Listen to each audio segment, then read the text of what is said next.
Hello student, good morning. সকলকে তোমাদের Bangla phonology স্বাগত। দেখো, আজকে একটা মোস্ট ইম্পর্টেন্ট বিষয় ব্যাপারে তোমাদেরকে আমি অবগত করব। কী জানো এই ব্যাপারটা? আমি তোমাদেরকে অনেক দিন আগে বলেছিলাম যে তোমরা লাগাতার পড়াশোনা করো। যদি পড়াশোনা না করো, দেখবে যে তোমাদের সামনে এত পরীক্ষা, এত এক্সাম এসে মানে একের পর এক এত দ্রুতভাবে আসবে, তোমরা কুল কিনারা খুঁজে পাবে না। আজকে কিন্তু সেই কথাটাই হাড়ে হাড়ে মিলে গেছে। তোমরা দেখতে পাচ্ছ কেপি মাঠ, কেপি পরীক্ষা, ডাব্লিউপিএসআই রেজাল্ট, ডাব্লিউপিএসআই মাঠ, আবার ডাব্লিউপি কনস্টেবলের মেন্স পরীক্ষা। এবার যারা তোমরা অন্যান্য পরীক্ষাগুলো দিচ্ছ, তাদের ক্ষেত্রেও কিন্তু একই জিনিস কিন্তু তোমরা উপলব্ধি করতে পারবে। এবার আমি যেটা আপাতত বুঝতে পারছি, আমি তোমাদেরকে আবারও একটা জিনিস সতর্ক করে দিচ্ছি। যারা এই সতর্ক বার্তাটা নেবে তারা কিন্তু লাভবান করবে। কেন? দেখো, অ্যাকচুয়ালি বিহারে যে ইলেকশনটা হলো, সেই ইলেকশনের ফল সদূরপ্রসারী ইফেক্ট কিন্তু আমাদের পশ্চিমবঙ্গে পড়বে। বিহারে যে ইলেকশন যে হেরে গেল, বিজেপি জিতে গেল, ঠিক একইভাবে তুমি দেখবে যে পশ্চিমবঙ্গে যে কাজটা চলছে, পশ্চিমবঙ্গে আমাদের মুখ্যমন্ত্রী সবাই এনারা কিন্তু আমাদের চেয়ে লাখো গুণ ভালো বোঝে ভোট সম্বন্ধে।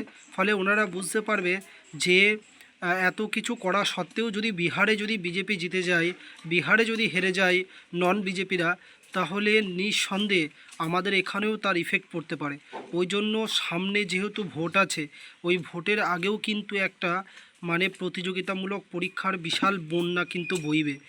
যা পরীক্ষা হয়ে গেছে তো হয়ে গেছে, কোনো অসুবিধা নেই, কিন্তু এই যে ইলেকশনের যে রেজাল্ট, তার সদূরপ্রসারী ফল হিসাবে তুমি দেখবে অজস্র, যেমন ডাব্লিউবিসিএসের নোটিফিকেশান বেরিয়ে গেছে, এটাও কিন্তু ওই বিহারেরই একটা তুমি ইফেক্ট বলতে বলতে পারো, একটা ফ্রুটফুল ইফেক্ট বলতে পারো। নাহলে কিন্তু এত দ্রুত বেরোয় বলে আমার মনে আমার হয় না। যাই হোক, এবার হতেও পারে, কিন্তু আমি তোমাদেরকে আর একটা জিনিস বলছি, তোমরা আমার সঙ্গে মিলিয়ে নিও। ভোটের আগে দেখবে অজস্র এখনও পরীক্ষা, অনেক সিট দেখবে ভ্যাকান্সি বেরাবে, যেমন ওয়েস্ট বেঙ্গল পুলিশও বেরাবে, অনেক কিছুই বেরাবে। তো আমি তাদেরকে বলবো যে সমস্ত ভাই বোনগুলো যাদের প্রিপারেশান ভালো নেই, তোমরা কিন্তু জোরদার করে প্রিপারেশান করো। কারণ কিন্তু এইবার যেহেতু সামনে ভোট, আবার 5 বছর আসছে, আবার আসছে বছর, ওই জন্য 5 বছর যেহেতু এখনও ভোট দেরি আছে, পরে যেহেতু ভোট হবে, তাহলে এই সুযোগটাকে তোমাকে যে করে হোক গ্র্যাব করতে হবে। আর তোমাদের আসল কর্তব্য কী হবে? যারা প্রিপারেশান নেই তাদেরকে জোর কদমে প্রিপারেশান করা। আমি আবারও বলে দিচ্ছি, তুমি দেখবে ভ্যাকেন্সি আবার বের হবে প্রচুর। এবার যারা পড়বে না, যারা ভাববে যে না ভ্যাকেন্সি বার হবে কি হবে না, তো তাদেরকে আমি বলে রাখি, তোমরা কিন্তু বিশাল পস্তাবে। যেমনটা এখন আমার কথা মিলে গেল, আবার দেখবে এই কথাটাও মিলে যাবে।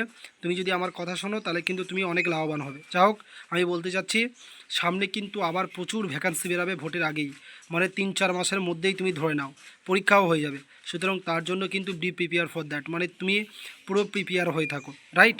আচ্ছা, আর একটা ডাব্লিউপি মেন্স পরীক্ষাটা হয়ে যাওয়ার পর তারপরে দেখা যাবে, অনেকজন আমাকে বলে সেখানে অন্য অন্য কিছু ভাবা যাবে। যাই হোক, তোমাদেরকে বলতে যাচ্ছি, ভালো করে পড়ো। যাদের প্রিপারেশান খুব খারাপ তাদেরকে বলছি, তোমাদের কোনো দিশাহারা হয়ে দরকার নেই। তোমরা সামনে যে পরীক্ষাগুলো, যেটা নোটিফিকেশান বেরাবে, যেগুলো বেরাবে, সেগুলোর জন্য কিন্তু জোর কদমে প্রস্তুত নাও। অথবা যাদের পরীক্ষা খারাপ হয়েছে, এরা এসআই হয়তো তুমি পরীক্ষা পাস করতে পেরেছো, মাঠ ক্লিয়ার করতে পারোনি, ওদের মন খারাপ আছে। মন খারাপ করলে তুমি নিজেরই ক্ষতি করছো।